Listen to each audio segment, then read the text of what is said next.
नमस्ते। बातचीत के हमारे इस खास कार्यक्रम में आप सबका स्वागत। जैसा आप देख पा रहे हैं के राय सर हमारे साथ मौजूद हैं। सर बहुत स्वागत है। इस समय सर एक मुद्दा चल रहा है। कांग्रेस ने जिस दिन प्रियंका गांधी को वायनाड की सीट से अपना उम्मीदवार घोषित किया, उसके बाद उत्तर प्रदेश की जो सरकार है, भारतीय जनता पार्टी की डबल इंजन सरकार, उस सरकार के एक मंत्री का ट्वीट आता है और वो मंत्री जो है वो चूंकि गांधी परिवार के प्रभुत्व वाले क्षेत्र से संबंध रखते हैं। नाम है दिनेश प्रताप सिंह। रायबरेली में राहुल गांधी के खिलाफ भाजपा ने उनको उम्मीदवार बनाया था। करीब 3,90,000 वोटों से उनकी हार हुई थी। वो ट्वीट करते हैं कि ये ट्वीट है, मैं चाहूंगा उसको स्क्रीन पे भी दिखा दिया जाए इस ट्वीट को। वो कह रहे हैं कि अंततः लड़की जो है वो लड़ नहीं पाई और भागी गई वहां जहां लड़ना न पड़े, बूढ़ी जो हो गई। ये ट्वीट है। इस ट्वीट के बाद लगातार भारतीय जनता पार्टी, केंद्र की सरकार, उत्तर प्रदेश की सरकार और भाजपा के नेतृत्व की आलोचना हो रही है। पहले तो मैं एक संक्षिप्त टिप्पणी आपसे इस पे लूं कि इस ट्वीट पर आपका एक ओपनिंग रिमार्क और फिर हम उस पर और बातचीत करेंगे, सवाल भी लेंगे उस पे कई सारे। मिर्जा गालिब का वो शेर कि काबा किस मुंह से जाओगे गालिब, शर्म तुमको मगर नहीं आती। तुम्हारी निर्लज्जता, तुम्हारी बेशर्मी ने सारी पराकाष्ठा, सारी सीमाएं पार कर दी। तुमने साबित कर दिया है कि निराशा, हताशा, कुंठा और फ्रस्ट्रेशन का जो अंतिम छोर है उससे भी तुम आगे बढ़ गए हो। तुमने साबित किया है कि तुम उस सांस्कृतिक परंपरा से आते हो जिसके जनक माननीय श्री नरेंद्र मोदी हैं, जो दीदी और दीदी कहते हैं, जिसको बंगाल के अभिजात समाज ने कहा कि यहाँ चौराहे के लुच्चे और लफंगों की जुबान है जो लड़कियों को अपना आकर्षित करने के लिए इस तरह की पप्तियां बोलते हैं बंगाल के शहरी माहौल में। तुम अपना सांस्कृतिक अवदान नरेंद्र मोदी जी के उस भाषणों से लेते हो जिसमें वो 20 करोड़ की गर्लफ्रेंड से लेकर और कौन से जर्सी गाभिन गाय तक की उपमा देते हैं कांग्रेस के नेताओं और उनके परिवार के लोगों के लिए।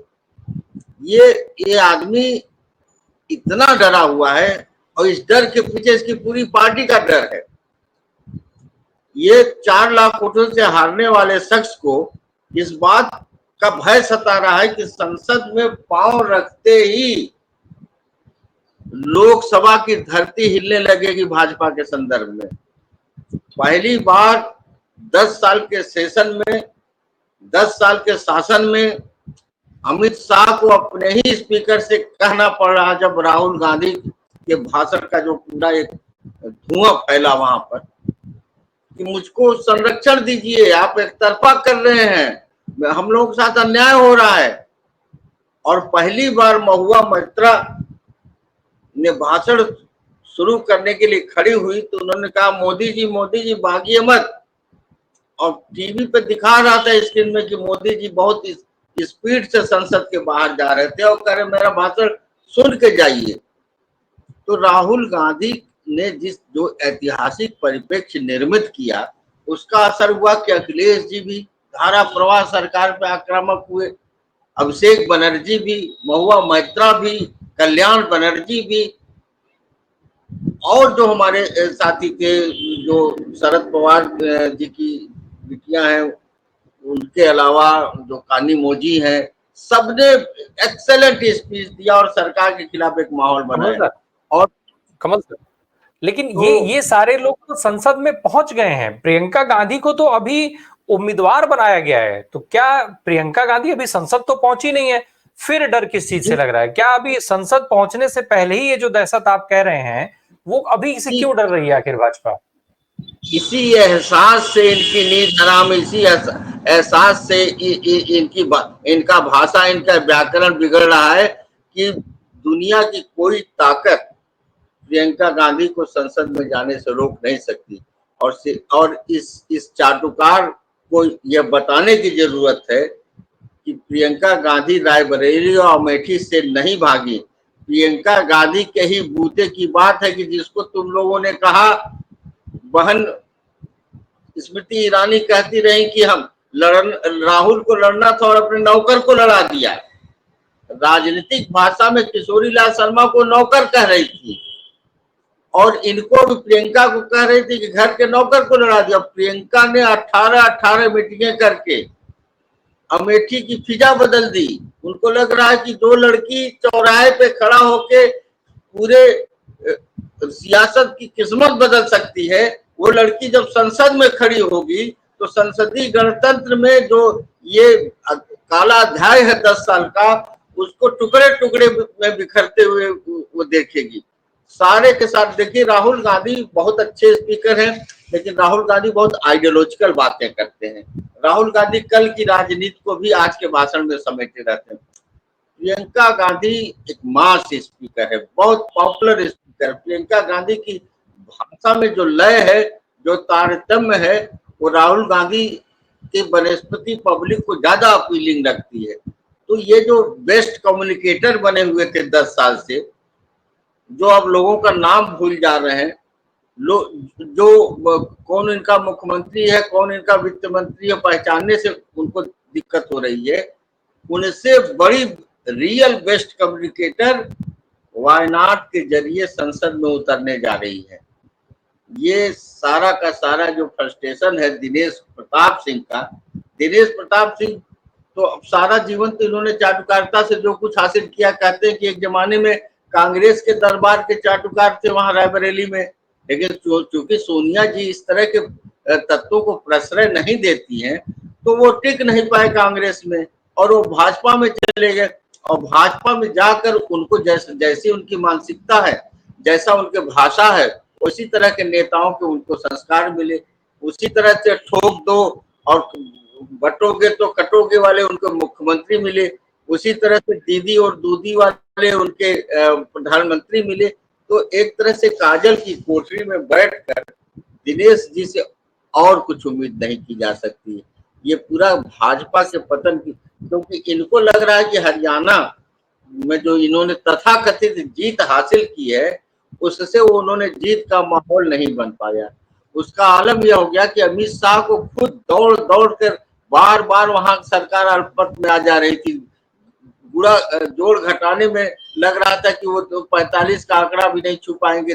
कभी निर्दलीय हट जा रहे थे, कभी पता चला कि अहिरवाल के विधायक इनका साथ छोड़ने की बात कर रहे थे, और रोज न रोज किसी न किसी तरह रेगिंग और मैनिपुलेशंस और एटीएम के तमाम खबरें आ रही हैं।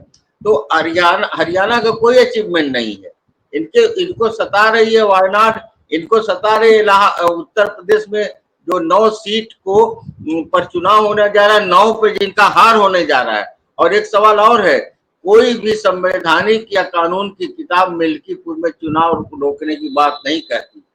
न मिल्कीपुर में चुनाव रोकने का कोई अधिकार है रिप्रेजेंटेशन ऑफ पीपुल्स एक्ट में। केवल इनका असेसमेंट यह है कि मिल्कीपुर में सब कुछ लगाने के बाद भी वो हार रहे हैं, इसलिए उन्होंने राजीव कुमार को एक चीफ इलेक्शन कमिश्नर बात के लिए दबाव डाला है कि चुनाव याचिका के बहाने मिल्कीपुर का चुनाव को आप स्थगित करिए, उसके लिए कोई अगली डेट डालिए। जी, हम उत्तर प्रदेश उपचुनाव की अभी बात कर लेंगे, लेकिन सर एक चीज बताएं, जिस ट्वीट को लेकर के इतना बवाल हो रहा है, ठीक है कि दिनेश प्रताप सिंह का चरित्र उसमें दिख रहा है, आप ये भी कह रहे हैं कि भाई वो दिनेश प्रताप के बहाने पूरे भाजपा का डर है, वो सारी चीजें, लेकिन कांग्रेस के लिए क्या उसमें एक सकारात्मक संदेश भी दिनेश ने छोड़ दिया है, दिनेश प्रताप सिंह ने, जो वो कह रहे हैं कि वो भाग गई हैं और भाग करके वहां गई हैं जहां लड़ना ना पड़े। भाजपा तो वायनाड में अपना उम्मीदवार लड़ाने की तैयारी कर रही हो, दिनेश कह रहे हैं कि वहां लड़ना ही नहीं पड़ेगा प्रियंका को, तो एक तरीके से तो दिनेश भी कह रहे हैं कि प्रियंका वहां से जीती हुई सांसद है। उनको कांग्रेस के और केरल के पॉलिटिक्स की ABCD की भी जानकारी नहीं। उनको पता होना चाहिए कि वाम मोर्चे के साथ कांग्रेस इंडिया अलायंस में है और वाम मोर्चा कहीं भी कांग्रेस के खिलाफ चुनाव नहीं लड़ती है। और दोनों में अभी भी आपको पता होगा कि ममता जी से नहीं अलायंस हुआ, वाम मोर्चा से बंगाल में अलायंस हुआ, लेकिन केरला में वाम मोर्चा के प्रतिनिधि CPI का कैंडिडेट राहुल गांधी के खिलाफ लड़ा था। भाजपा तो लड़ी रही है, खुद भाजपा के अलावा वहां पे CPI, जो कि लोग मांग कर रहे थे कि कम से कम राहुल गांधी की सीट पर वाम मोर्चा को नहीं लड़ना चाहिए। तो ये इतनी आसान न समझे कि वायनाड की सीट कांग्रेस के लिए इसलिए आसान है कमल कि सर वायनाड में ये इतना बड़ा लैंड वहां उनको लड़ना ही नहीं पड़ेगा। जी जो ट्वीट है, लड़ना जो लड़ना उन्होंने तो ट्वीट किया पड़ेगा। है सर, जो उन्होंने ट्वीट किया है उसमें उन्होंने ये लिखा है कि अंततः लड़की लड़ नहीं पाई और भाग गई, वहां जहां लड़ना ना पड़े। यानी वो खुद भी तो स्वीकार कर रहे हैं कि वायनाड में कोई लड़ाई नहीं है, कांग्रेस वहां जीती हुई है।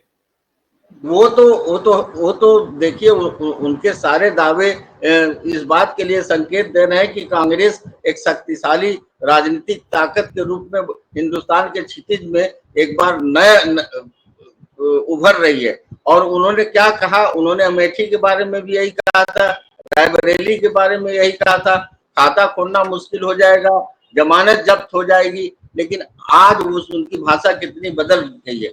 आज वो खुद इस बात को मानने को तैयार है कि प्रियंका गांधी एक अपराजेय ताकत है।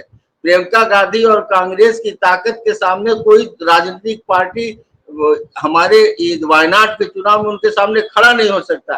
कम से कम भाजपा के कोने से ये बात आने लगी है कि प्रियंका गांधी को संसद में जाने से कोई ताकत रोक नहीं सकती। लेकिन प्रियंका गांधी को बूढ़ी कहना, प्रियंका गांधी को भागने जैसे शब्द का इस्तेमाल करना, इतनी निर्लज्जता केवल भाजपा की, वो भी मान्यता प्राप्त मंत्री हैं। सुप्रीम कोर्ट ने इन मान्यता प्राप्त मंत्रियों की को खत्म कर दिया था, लेकिन उसके बावजूद इनको एमएलसी उलसी बना के किसी तरह से घुसाया गया, मान्यता प्राप्त मंत्री बना के। और ये इनका उपयोग केवल आपने भाषा का जिक्र किया, मैं आपसे एक सवाल पूछ लूं लगे हाथ। चाहे वो दिनेश प्रताप सिंह हो, चाहे रवनीत बिट्टू हो, वो कांग्रेस से जैसे ही भाजपा में जाते हैं तब ये परिवर्तन कैसे आ सकता है? क्योंकि जब कांग्रेस में रहते हैं तब तो उनको सारी खूबियां दिखाई देती हैं अपने इन्हीं नेताओं में, और जैसे ही भाजपा में पहुंचते हैं तो भाषा में इतना बदलाव एकदम से कैसे आ जाता है? इसलिए भी बदलाव आता कि ये स्लीपर सेल होते हैं आरएसएस के, जो कांग्रेस में रहते हैं। अगर आप हरियाणा के चुनाव में राहुल गांधी जी के उस भाषण पर गौर करिए, जो उन्होंने कहा था कि जो लोग हंसते, मैं समझता हूँ कि कांग्रेसी जो मुंह गिराए रहते हैं, वो मैं समझता हूँ आरएसएस के। और उसके आगे उन्होंने कहा था कि मेरी पार्टी में जो आरएसएस के उनको भी मैं पहचानता हूँ। राहुल गांधी जी के आने से कांग्रेस के पुनर्जागरण और पुनर्निर्माण का जो दौर शुरू हुआ है, जिसमें फेडरलिज्म है, जिसमें सोशल जस्टिस है, जिसमें डिसेंट्रलाइजेशन है, जिसमें डेमोक्रेसी एक ग्रास रूट लेवल है, राहुल गांधी एक नई कांग्रेस का निर्माण कर रहे हैं। इसीलिए तो ये बहस चल रही है कि क्या राहुल गांधी जो है वही कांग्रेस है। ये धीरे धीरे ये मैल, ये कचरे, ये काकरोच धीरे धीरे यहाँ से निकल कर वहां जाएंगे जहां से वो यहाँ भेजे गए थे। असम का मुख्यमंत्री यह भी तो कांग्रेसी था। इससे ज्यादा कोई कम्युनल आरएसएस को भी इसके ऊपर रश्क होता है कि हम तो इतनी गंदी सोच हमारी भी नहीं है जितना ये गंदी बातें ये कर लेता है। उसी तरह से ममता बनर्जी को साथ छोड़कर जो शुभेंदु गया है, शुभेंदु जिस भाषा का इस्तेमाल कर रहा है, क्या बंगाल के भाजपा के नेता भी ऐसा इस्तेमाल कर पाएंगे? तो ये अपने सर्टिफिकेट को रिन्यू करने के लिए, जैसे नया मुल्ला है, कहा जाता है प्याज बहुत ज्यादा खाता है, ये सब नए मूल्य हैं, लेकिन इनका वैचारिक पक्ष पोषण आरएसएस के ही के स्कूल में हुआ है। ये स्लीपर सेल की तरह, ये कांग्रेस को घुन की तरह चाट रहे थे। आज कांग्रेस इतनी बड़ी ताकत के रूप में उभरी है, इसकी सिर्फ और सिर्फ ये देन है, उनको 3 लोग मिल गए। उनको जिस तरह से नेहरू जी थे, जिस तरह से पटेल थे, और जिस तरह से हमारे अब्दुल कलाम आजाद थे, उसी तरह से एक राहुल गांधी हैं, एक प्रियंका गांधी हैं और खड़गे साहब हैं। और तीनों ने संविधान के आधार पर पार्टी का नवनिर्माण का काम और जिम्मा अपने ऊपर लिया है। यह बहुत जोखिम भरा रास्ता है राहुल गांधी का। राहुल गांधी ने अपने को फूलों के रास्ते से उतार के कांटों के रास्ते पर चलने की चुनौती स्वीकार कर ली है। और इसीलिए राहुल गांधी और प्रियंका पे इस तरह के गैर लोकतांत्रिक आक्षेप और हमले हो रहे हैं। वो चाह रहे हैं कि विचलित हो जाए, वो चाह रहे हैं कि वो भी इन्हीं की भाषा में जवाब दें। नहीं, क्योंकि सर एक चीज और बताएं, एक चर्चा जो बार बार होती है जब भी ऐसे बयान आते हैं तो ये कहा जाता है कि भाई ये जो नेता हैं जो दूसरे दलों से आए हैं या किसी भी तरीके से इस तरीके के जब बयान आते हैं तो वो कहा जाता है कि भाई इनको अपनी उपयोगिता साबित करनी है। तो ये भी उसी क्रम में है कि अभी तक ये भाजपा में स्थापित नहीं हो पाए हैं, अपनी को स्थापित करने के लिए इस तरीके के बयान देना जरूरी है? नंबर बढ़वाने वाली बात हो रही है। आप खुद देखिए, अभी राज्यसभा के चुनाव में समाजवादी पार्टी के जितने लोग को तोड़ के भाजपा ने मिलाया है, आज सब अपने अपने दरवाजे पर मुंह फुलाए बैठे हैं। पिछले चुनाव में कैसे अमित शाह सबके घर जाकर उनको मना रहे थे, और ये इन सारे लोगों की कोई उपयोगिता भाजपा में नहीं है। भाजपा ऑलरेडी संघ के प्रश्रय में जो लोगों का प्रशिक्षण हुआ है उन्हीं को आगे करके चल रही है, और इस तरह के दल बदलुओं को अपना स्थान बनाने के लिए इस तरह के अराजकता और उद्दंडता की बातें इन्हें कहनी पड़ेगी। मीडिया को भी ऐसे ही नॉनसेंस स्पीकर्स की जरूरत है, जो संसदीय भाषा को छोड़कर और मर्यादा को ताक पे रख के और किसी महिला की गरिमा के खिलाफ इस तरह की बात करते हैं। क्या हम सोच सकते हैं कि भारत में प्रियंका गांधी जैसी महिला, जो जिस परिवार ने प्रधानमंत्री का पद ठुकरा दिया, उसको ये कह रहे हैं कि आज तक सदन में नहीं जा पाई। अरे 2004 से 2014 तक जो उस परिवार में चाहता वो प्रधानमंत्री होता। क्या दुनिया में कोई ऐसा उदाहरण है गांधी और जयप्रकाश को छोड़कर कि दिया हुआ पद, वो भी प्रधानमंत्री का पद, उन्होंने स्वीकार न किया हो? सम्मान के सवाल पर उत्तर प्रदेश में किले में बंद की गई, यहाँ पर चुनार के जेल में बंद की गई, झाड़ू लगाते उसे लगवाया गया जेल में। उस महिला को ये कहने बूढ़ी हो गई है, उसके अंदर शक्ति नहीं, वो यहाँ से हार जाएगी।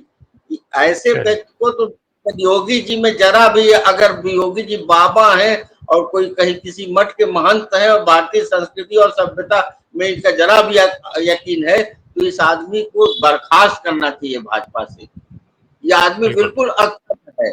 और जो हमारे अनिल यादव ने इनके बंगले पर काली पोती और चोर लिखा है, मैं उस अनिल यादव को सलाम करता हूँ। उसने हिम्मत का काम किया। आज ये दौर आ गया है कि चोर को सार्वजनिक रूप से चोर कहा जाए, और भारतीय जनता पार्टी के प्रदेश अध्यक्ष की भी यह जिम्मेदारी है कि ऐसे अशिष्ट और ऐसे असंसदीय भाषा और स्त्री के गरिमा के खिलाफ, स्त्री के सम्मान के खिलाफ आवाज उठाने वाले लोगों को अपने पार्टी से बाहर करें, या साबित करें कि हमारे पार्टी में स्त्रियों का कोई सम्मान नहीं। ये साबित करें कि आज एनसीआरबी के आंकड़े जो बता रहे हैं कि चाइल्ड पोर्नोग्राफी से लेकर चाइल्ड सेक्सुअल अब्यूज से लेकर और जितनी तरह की महिला हिंसा है, बलात्कार से लेकर अपहरण तक, सब में उत्तर प्रदेश जो टॉप पे है, उसके पीछे भाजपा की ही चिंतन परंपरा, उसके पीछे इस सरकार की असफलता। ये मान ले कि हम स्त्रियों के साथ वही व्यवहार करते हैं जो मध्ययुगीन बर्बर युग में होता था। चलिए, भाजपा के ही मंत्री हैं दिनेश प्रताप, और जो भाजपा लगातार महिलाओं के सशक्तिकरण की बात करती है, सम्मान की बात करती है, वो इस तरीके का बयान दे रहे हैं। कहीं ना कहीं ये जो मंत्री हैं अपना नंबर बढ़ाने के चक्कर में भाजपा की भद्द पिटवाने में लगे रहते हैं। और हालांकि एक सवाल ये भी है जो लास्ट में कंवर सर ने उठाया कि भाई भाजपा का संगठन ऐसे लोगों पर कार्रवाई नहीं करता, और शायद यही वजह है कि कंगना रनावत से लेकर के रोनित बिट्टू और दिनेश प्रताप सिंह जैसे लोग किसान आंदोलन से लेकर के महिलाओं तक के ऊपर जो है इस तरीके की फफ्तियां कसते हैं, ऐसी बयानबाजियां करते हैं, ऊंचे बयान देते हैं, और फिर उस बयान को जस्टिफाई करने के लिए बहुत सारे पुराने बयान, वीडियो, कथन जो है वो सोशल मीडिया पर वायरल करते हैं। अब देखना होगा कि ये कितना कार्रवाई भाजपा करती है, ये भी एक बड़ा सवाल है। बहुत बहुत धन्यवाद कमल सर हमसे बात करने के लिए। Thank you so much.